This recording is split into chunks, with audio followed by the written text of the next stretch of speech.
көз тийген адамды кантип дарылоо керек? Шейх Мухаммад Солих аль-Утеймин рахимахулла айтып атат: "Али илажу шар'i лиман усиба бил айн ва ла я'рифу ман асабаху бил айн.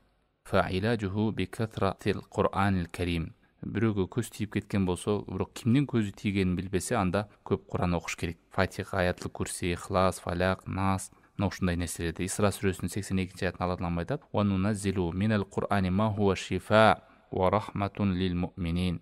Биз бул Курандан шифа жана ырайым момундарга түшүрдүк дейт. Түшүрөбүз дейт. Ошо шифа бул Куран. Юнус сүрөсү 57-аятында айтат: "Я юханнас, о адамдар, код жааткум мав'идатун мир роббикум ва шифаун лима фис судур."